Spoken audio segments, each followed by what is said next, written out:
Ora rasane wae yo nek kaya ibu di Mas hidup ya jam 3. Iya. Mungkin ya ada. Mungkin. Iya. Tapi karena ibu sudah meninggal saya. Tapi sekarang karena sudah berhasil sampai Abu Dhabi niku jenengan seneng napa mboten? Yo alhamdulillah Pak. Saya kan Bangga Pak nggih. Alim kan biasa bicara minta doanya.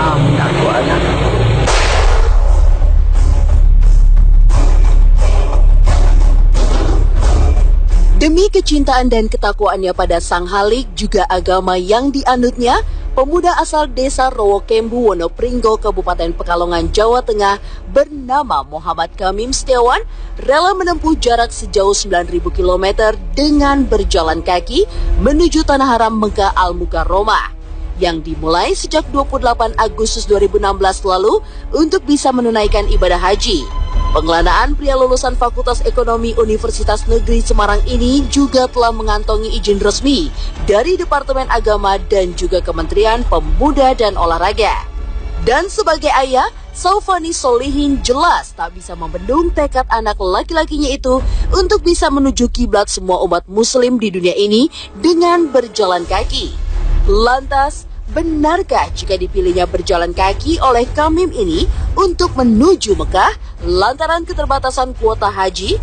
Atau justru ada misi khusus yang tengah ia bawa atas perjalanan ini? Pak, itu alasan jalan kaki itu katanya apa Pak? Alasan dia mau jalan kaki ke Mekah itu Pak?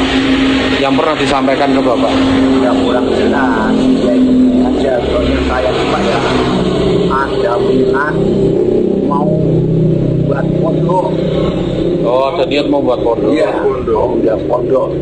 Dan saya siapkan, saya sudah belinya di sana, daerah Tarung itu. Beli sendiri. Tidak pakai uang saya, uang saya. Kami beli tanah sendiri. Sendiri, dinamakan sendiri. Jam 10? Nggak sah, jam 10 malam, Pak. Jam 10 malam ya? Tanggal 28 Ya, itu tapi ya? ada temannya yang nemani juga. Oh, Tapi nggak ditemani. kuat, yang nemani itu sampai Tegal aja sudah tidak kuat. Oh, sampai Hanya pakai baju saja ada yang dikembalikan. Luar biasa sekali ya, sebegitu mencintainya rumah Allah ya, pengennya datang ke sana. Terkadang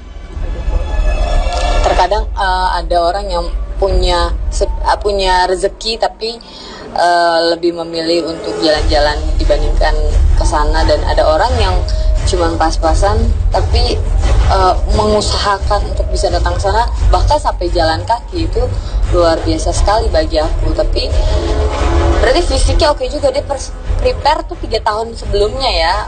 Salut banget aku semua orang itu, wow. Jalan kaki, orang di sini mah jalan kaki sebentar doang udah aduh panas, debu panas ini, apalagi jalan kaki dari sini ke Mekah. Subhanallah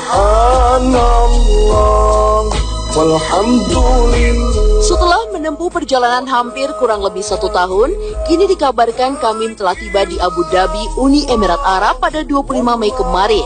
Setidaknya itulah informasi terakhir yang ramai tersebar di dunia maya dan sukses membetot perhatian sejumlah media asing. Dan kabar telah sampainya Kamim di Abu Dhabi ini sontak saja membuat sang ayah dibuat tak percaya.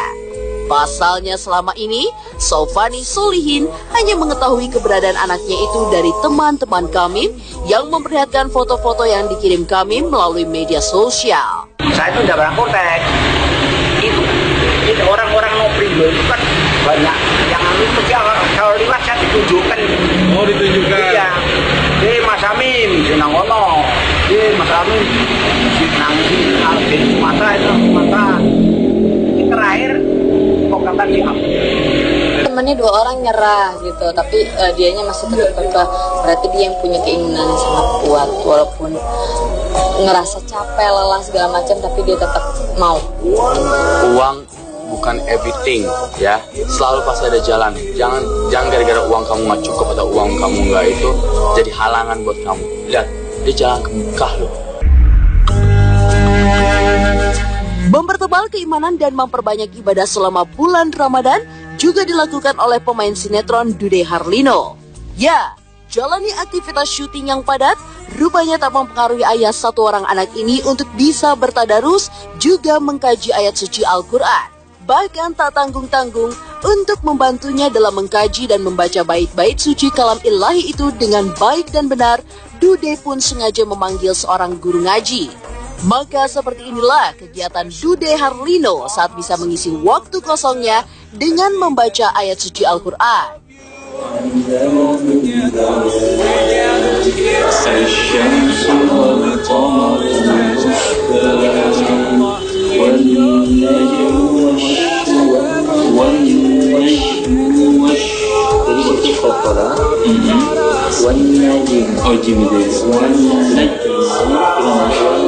Teman saya itu benar-benar datang untuk memperbaiki.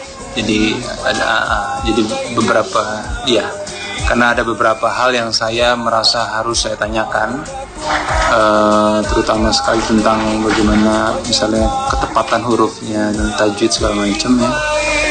Karena selama kalau kita hanya membaca sendiri, terkadang kita merasa sudah benar sendiri. Ternyata dari orang yang punya ilmu pasti akan ada koreksi-koreksi. Nah, saya butuh tadi masukan itu karena Quran ini kan pedoman.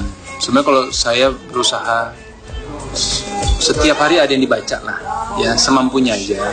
Apakah 1 ayat, 2 ayat, 3 ayat gitu ya. Kalau bisa 1 ayat baca artinya, kemudian dapat pencerahan baru. Dan kalau bisa baca Qurannya, baca artinya, baca tafsir gitu. Itu akan lebih bagus lagi. Jadi kalau bisa setiap hari jangan ada lupa lah baca walaupun 1 ayat. Sebagai pria, tak hanya menjadi suami, Dude juga menjadi imam bagi keluarga kecilnya. Sadar jika sang istri Alisa Subandono tak memiliki banyak waktu untuk bermain dengan buah hatinya, Muhammad Dirgantara Arindra Harlino yang baru berusia 2 tahun, lantaran usia kandungan Alisa yang kini sudah memasuki bulan ke-7, Dude pun tak segan-segan untuk mengambil alih mengasuh jagoan kecilnya itu. Meskipun si kecil Rendra masih suka bermain dengan Alisa. Ya begini tiap hari lah kita olahraga, ya ramping ya badannya. Jadi jagain anak sambil olahraga. Ya kalau dia takut nanti manjat-manjat, sekarang ini udah bisa naik bangku, naik meja gitu ya. Kita khawatir dia jatuh kan, jadi dan banyak barang-barang juga. Udah bisa bersuara, bisa nyanyi, bisa ngomong. Bisa nggak? Nyanyi dong. If you happy and you know it, clap your hands. If you happy and you know it, clap your hands. Kalau Ica misalnya udah capek nih, Ica tahu Ica harus istirahat. Itu aja sih, jangan dipaksakan lah semuanya gitu. Bisa mungkin sih kayak sekarang gitu, kayak misal pas lagi pulang cepet, syutingnya scene-nya lagi nggak banyak, kita pasti langsung pulang ke rumah gitu untuk ngebantuin. Dan kalau misalnya iya sayang, oh iya Renda, oke. Jadi kalau misalnya pas kalau lagi di lokasi sih biasanya kita video call atau misalnya inilah WhatsAppan gitu, karena memang yang penting adalah komunikasi tetap berjalan. Iya sayang, Renda mau nih.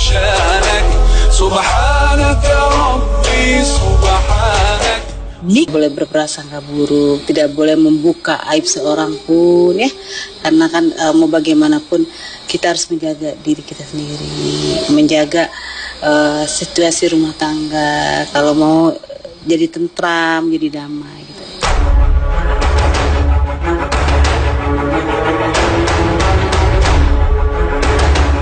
Malang benar nasib Musdalifah. Mantan istri pedangdut Nassar Sungkar ini di tengah kebahagiaannya menikmati masa bulan madu pasca menikah dengan seorang pengusaha bernama Khairil Anwar pada hari Senin kemarin. Pasangan pengantin baru ini justru diterpa kabar jika suami ketiga Musdalifah itu diduga terlibat kasus penggelapan uang dan penipuan. Kaget sudah pasti. Namun sebagai istri, Musdalifah tak ingin bicara banyak soal masalah yang diduga melibatkan suami barunya ini. Lantas, benarkah meskipun tak ingin banyak bicara, ekspresi serta bahasa tubuh Musdalifah menunjukkan jika ia tengah berusaha keras untuk bisa menutupi aib sang suami dan juga memendam rasa takut. Aku harus banyak sabar, banyak tawadu, banyak doa, banyak zikir itu. Semua itu Allah yang atur. Aku no comment ya tentang itu, aku no comment. Oke? Oke? Aku di sini niatnya rumah tangga berdua. Pada saat ia mengatakan bahwa ia tidak ada apa-apa, artinya katakanlah no comment atau tidak ada masalah apapun, kita doakan saja. Ia sempat mengelus hidung seperti ini. Gerakan mengelus hidung tuh biasanya pipa kapiler itu naik pada saat adrenalin naik. Jadi kalau adrenalin naik, dia akan mengisi kekosongan pipa-pipa kapiler di hidung. Itu karena adrenalin naik itu bisa berbagai macam. Orang kalau takut adrenalin dia akan main, scare, takut, khawatir, sesuatu hal yang menimbulkan detak jantung lebih cepat. Nah itu kaitan sama pertanyaan, berarti pertanyaan tersebut ditanyakan bahwa itu baik-baik saja atau keluarga, bicara mengenai keadaan keluarganya, maka ia minta doakan, tapi doakan itu dengan cara memegang hidung. Ada asumsi berarti di sini kekhawatiran terhadap persoalan itu, merasa persoalan itu belum tertangani dengan baik, merasa takut. Pada saat pertanyaannya kaitan sama rumah tangga di awal-awal, ia memperlihatkan wajah seperti ini, menutup dan tersenyum. Tersenyum ini senyumnya full, cuman tidak ada kerutan di pinggir matanya. Jadi senyumannya ini senyum sosial, namun ditarik di katup. Berarti ada gambarannya gini, senyum sosial seperti itu.